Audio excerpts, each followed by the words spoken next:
ବାଲେଶ୍ୱର ପୌରାଞ୍ଚଳରେ ପୋଖରୀ ପୁନରୁଦ୍ଧାର ନାମରେ ଆଡ଼ିରୁ ବେଆଇନ ମାଟି ଚାଲାଣ ଅଭିଯୋଗ।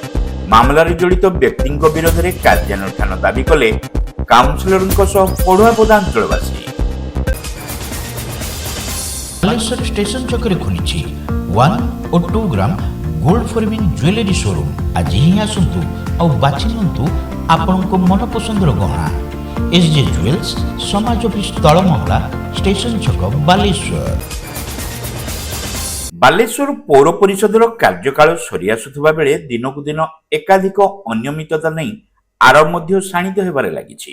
ଅନେକ ମଧ୍ୟରୁ ଅନ୍ୟତମ ଆରୋପ ଉଠିଛି ପୋଖରୀ ପୁନରୁଦ୍ଧାର ଯୋଜନାରେ ବେଆଇନ ମାଟି ଚାଲାଣକୁ ନେଇ।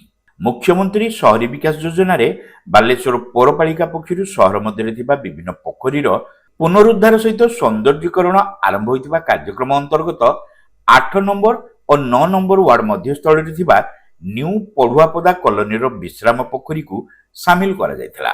ଗତ ଏପ୍ରିଲ ମାସ 29 ତାରିଖ ଦିନ ଏଥିନିମନ୍ତେ ଶୁଭ ଦିଆଯାଇଥିଲା। ପୌରାଧ୍ୟକ୍ଷା ସବିତା ସାହୁଙ୍କ ଉପସ୍ଥିତିରେ ବିଧାୟକ ମାନସ ଦତ୍ତ ଅତିଥି ଭାବେ ମୋଟ 25,75,000 ଟଙ୍କା ଖର୍ଚ୍ଚ ଅଟକଳର ପ୍ରକଳ୍ପ ପାଇଁ ଶିଳାନ୍ୟାସ କରିଥିଲେ। ପୋଖରୀ ପୁନରୁଦ୍ଧାର ପ୍ରକଳ୍ପ କାର୍ଯ୍ୟ ସମ୍ପାଦନର ଶେଷ ତାରିଖ ଗତ ମେ ମାସ 9 ତାରିଖ ହୋଇଥିଲେ ବି ଏଯାବତ୍ ପଙ୍କୋଦ୍ଧାର ସହିତ ମାଟି ଖୋଳା ମଧ୍ୟ ସରିନାହିଁ। ସବୁଠାରୁ ବଡ଼ କଥା ହେଲା ପୋଖରୀ ଆଡ଼ିରୁ ମାଟି ଖୋଳାଯାଇ ବେନିୟମ ଭାବେ ଅନ୍ୟତ୍ର ସ୍ଥାନାନ୍ତର କରାଯାଉଥିବା ନେଇ ଆରୋପ ଉଠିଛି। ପୋଖରୀ ଆଡ଼ିବନ୍ଧର ସୁରକ୍ଷା ପରିବର୍ତ୍ତେ ପ୍ରକଳ୍ପର କାର୍ଯ୍ୟାଦେଶ ପାଇଥିବା ଠିକାଦାର ଭିକାରୀ ଦଳେଇ ଟ୍ରାକ୍ଟର ଯୋଗେ ଦୈନିକ ଶହ ଶହ ଟ୍ରିପ୍ ମାଟି ଚାଲାଣ କରୁଥିବା ସ୍ଥାନୀୟ ଅଞ୍ଚଳବାସୀ ଅଭିଯୋଗ କରିଛନ୍ତି। ନା ଆମେ କାମ କରতে আসছে আজ্ঞা আমি পুরা রইছি এটি খালি ট্রিপ গনিয়া পাই আউ কি কাহা পাখরে আপন কন্ট্রাক্ট আপ শুন আপন ইয়ে কোন দিন আরে কামর কি তো বলে নাম কই কন্ট্রাক্টর কি আপন সুপারভাইজার হবে না কোন হবে ভাই? अरे भाई हमें आस्ते केवल ट्रिप गुनिया स्टेप हेडा बोल बोल अच्छा ठीक है कहां पर जाऊ भाई ना कहां अनुमति रखो कहां अनुमति रखो माल तो जाऊ को कोन होई तो तुम बहुल तुम आराम से भिखारी भिखारी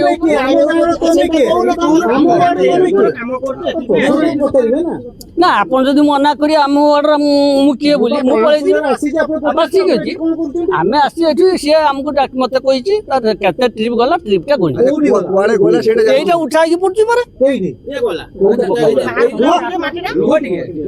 हो आपण जदी को केही जाई ना को ना ना गाड़ी रे को कोडी जाउछि एठी पड़छि तो हां स्कूल बाटर ई आडी ଆଉ ଅନ୍ୟତ୍ର କୋडी ଯାଉନି ନା ମୁଁ ଜାଣି ଭିତରେ କାଣ ଯାଇ हो ठीक ପ୍ରକଳ୍ପର ଏଷ୍ଟିମେଟ୍ ଅଥବା କାର୍ଯ୍ୟାଦେଶରେ ଏ ବାବଦରେ କୌଣସି ପ୍ରକାର ଉଲ୍ଲେଖ ନଥିବା ବେଳେ କାଗଜପତ୍ର ନ ଦେଖାଇ ଠିକାଦାର ଜଣକ ଲିଖିତ ଅନୁମତି ବଳେ ମାଟି ଚାଲାଣ କରୁଥିବା ସ୍ଥାନୀୟ ଅଞ୍ଚଳବାସୀଙ୍କୁ ନାଲି ଆଖି ଦେଖାଇ କହୁଛନ୍ତି। ଶତାଧିକ ଟ୍ରିପ୍ ମାଟି ବେଆଇନ ଭାବେ ଅନ୍ୟତ୍ର ସ୍ଥାନାନ୍ତର କରି କାହା ସ୍ୱାର୍ଥ ପୂରଣ କରାଯାଉଛି ବୋଲି ନ୍ୟୁ ପଢୁଆପଦା କଲୋନୀବାସୀ ପ୍ରଶ୍ନ କରିଛନ୍ତି।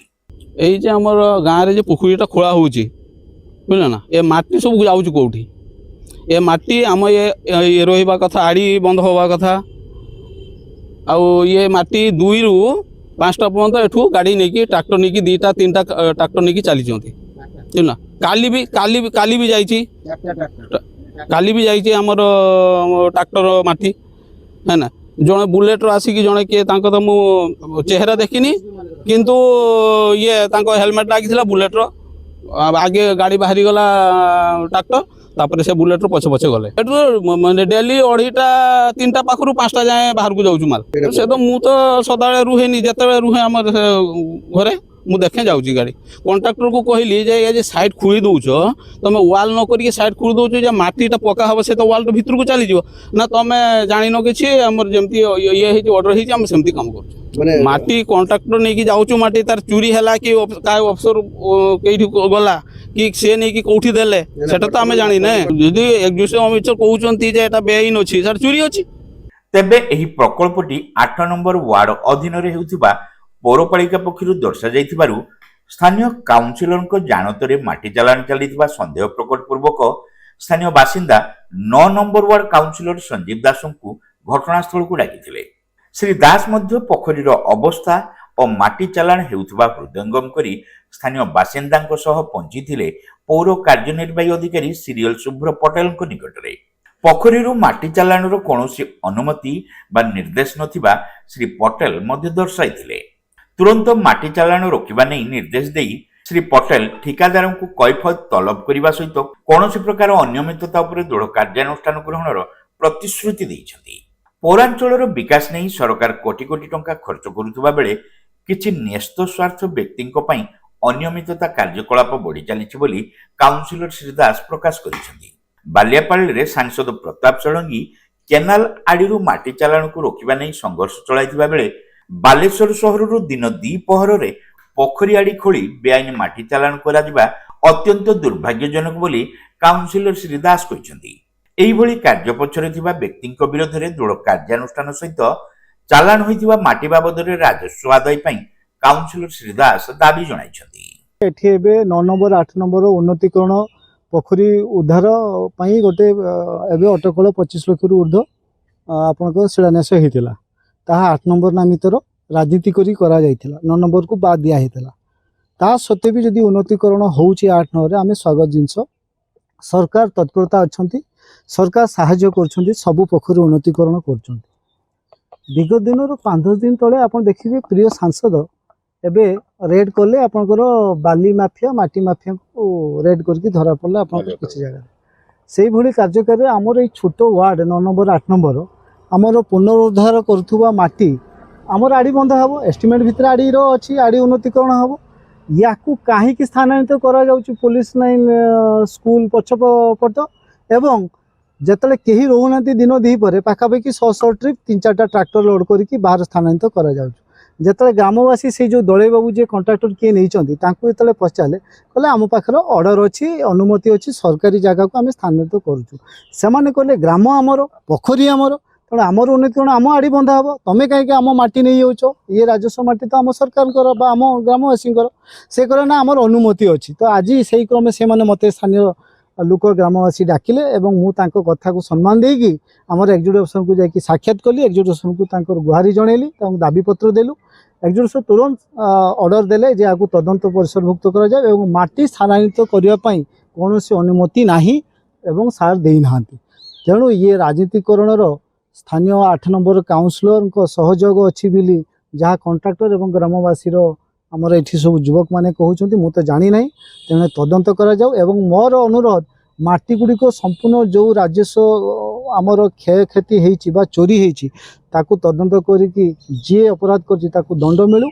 ଆଗକୁ ଯେରକମ ଏସବୁ ଜିନିଷ ନ ହେଉ, ଆମ ପୋଖରୀ ଉନ୍ନତିକରଣ ହେଉ, ଏହା ହିଁ ଆମେ ଚାହୁଁ।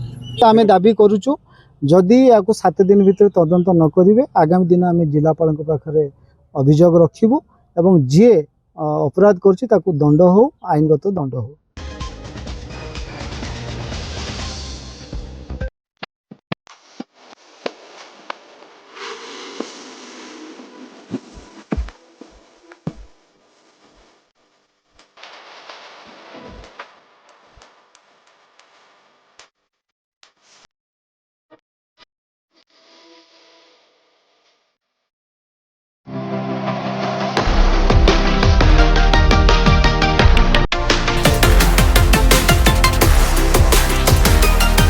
मां लक्ष्मी ज्वेलर्स, विवेकानंद मार्ग, चिड़िया पोलो, बालेश्वर।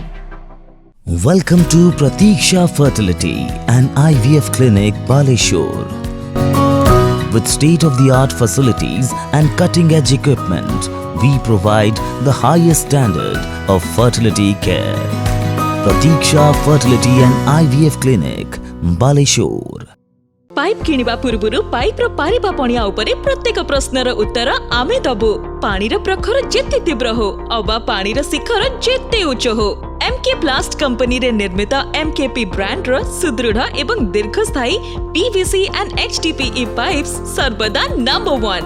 सर्वनिम्न मूल्य रे सर्वोत्तम पाइप किनिबा पई जोगाजोग करंतु। MK Plast private limited, Ramdaspur industrial estate, Gorisahi, Cuttack district.